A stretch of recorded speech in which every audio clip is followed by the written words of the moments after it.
Oh boy, it's only the beginning of the year, and we actually got a really big release on our hands with this one. Really big release, really exciting release, really interesting release. Yeah, to say the least. What we got here for you today is a review of Machine Head's 9th album. It's been 4 years since the last album, I believe, Catharsis. From what we've seen elsewhere online, there is definitely a divide. I don't think Moses could have divided the Red Sea farther apart. This album has so many mixed reviews, and after listening to us, I can definitely say that this is their most controversial and different release to date. We're going to start off talking about the first 2 singles we heard. The first time I heard Beyond the Pale, honestly, I was not impressed, but it didn't sound anything like Machine Head had not put out before. It was familiar territory with them, and I can see exactly what they did with these singles. What they did was, they began with the one that was really familiar, and then they progressively got more and more different. They went down the rabbit hole. Right. So, Beyond the Pale, as he said, definitely your standard Machine Head track, which, I mean, Machine Head's Machine Head when you really think about it. It didn't impress me at first, but when I listened to the album as a whole, that's actually one of my more favorite tracks. And then, the title track came out. The title track is brilliant. I love all the melodic stuff that's thrown in there. At first, I was a little thrown off because I'm like, this isn't Machine Head, but then I listened to it again and I'm like, this is amazing. Yeah, and I love that that's the title of the album. This is the staple, I think, of the album, I would say. Yeah. And if you didn't think it could get any more different than that, Dropkick Murphys do a song on the album. you hear a folk song, you hear Bastards. I'm like, what the hell is this? I love the lyrics because I like the story behind it, because it's all about him talking to his son the day after the election. But I'm like, why was it done like this? And just to be clear, with the majority of the album, it definitely, without getting into anything in particular, you can definitely tell that a lot of these lyrics are very angry lyrics. Oh, really? I couldn't tell. No? When Kaleidoscope came out, oh my god. Great, best 30-second video I've ever seen in my life. My god, the video of that is so, it's like, I can't watch it. Nobody I know has finished that video. I can't watch the video. Even the song, I'm like, this is weird. It's just the whole style of it. It's just so out of their element. So, with 2 tracks being good or decent, and the other 2 being, we don't know how we feel about this, we finally got our hands on the album. I felt like going into this album with the singles I heard, and I think you felt this way almost, I expected a shitstorm.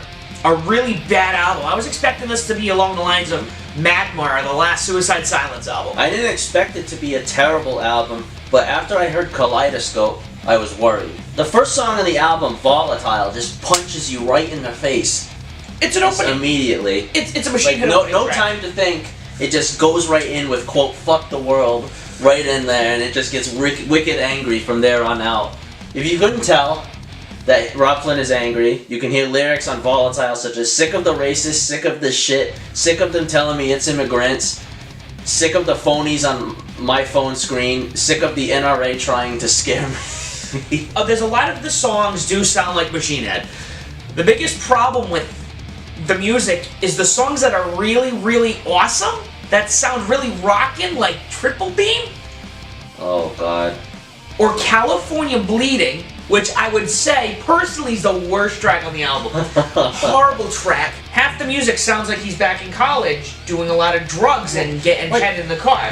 The rap stuff is is stuff that Machine Head has done before. Yeah, he's kind of like on the Burning Red, and I'm starting to understand. Maybe people feel the way now that fans did when the Burning Red came out. Yeah, because of how different that was and how different this release is. But all the rap stuff now, like California Bleeding and Triple Beam, the lyrics are too straightforward, and it's almost laughable. It's not almost. It's laughable.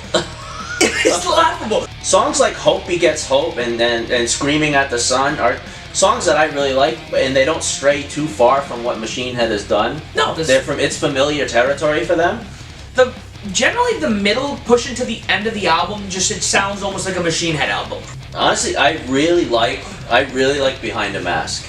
It's all acoustic, But I actually really like that song. It's a good separation Yeah. of the album, I think. Jumping towards the end of the album, being a huge fan of progressive music, personally my favorite track on this album is Heavy Lies the Crown, because of the way the songs are arranged, and the way it starts off very slow, it builds up, it gets heavy, and then it leads out again. It's almost like an Opeth track, I think. Yeah, Heavy Lies the Crown is one where I like that, obviously how it was like all put together and how it like progressively gets faster. Yeah. Like I like all like the stringed instruments at the beginning and then it just builds up from there. And again, that's also an example of something different on that. I thought it was done really, really well. Where I really start to lose my interest, unfortunately, is Psychotic. Yes, I can see that. Psychotics is where like it starts to diminish and then grind you down and grind you down and grind you down.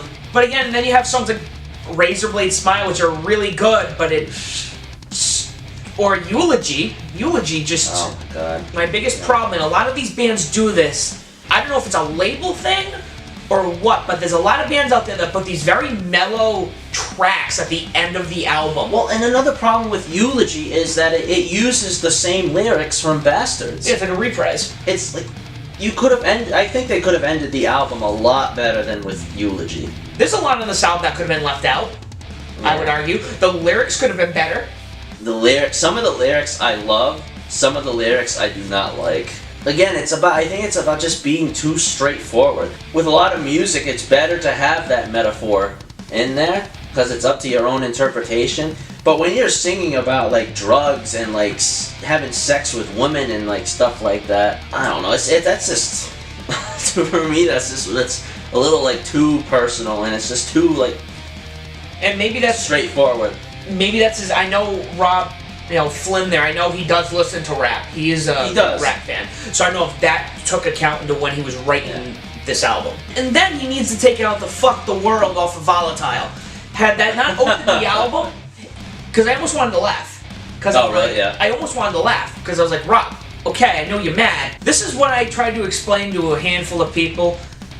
Music is all about emotion, what you're feeling, with the instruments, with the lyrics. But I think this is an example of when you're just over-emotional about stuff, and you don't sit down to kind of piece everything together.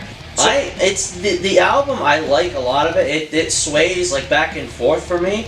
And I don't think it's as bad as a lot of the people giving it negative feedback say it is. But I think songs 4 through 7, California Bleeding, Triple Beam, Kaleidoscope, and Bastards, could have taken those out in Eulogy, and the album I think would have been a lot better. This is not a short album either. No. It's an hour and 15 minutes. It's almost a whole CD. 15 songs? That's a lot of music. So now we get into the rating part of it, of whether we find it not worthy or as high as realm worthy. So Catharsis for me, I would say, is worthy. I would agree. Right down the middle. There are some really, really solid tracks. Some really great music. Mm-hmm. Musically, there's not a lot of bad here. Lyrically is what's bad. It's like if you took Master of Puppets, the music, and you decided to overlay it with the lyrics from Saint Anger or Lulu.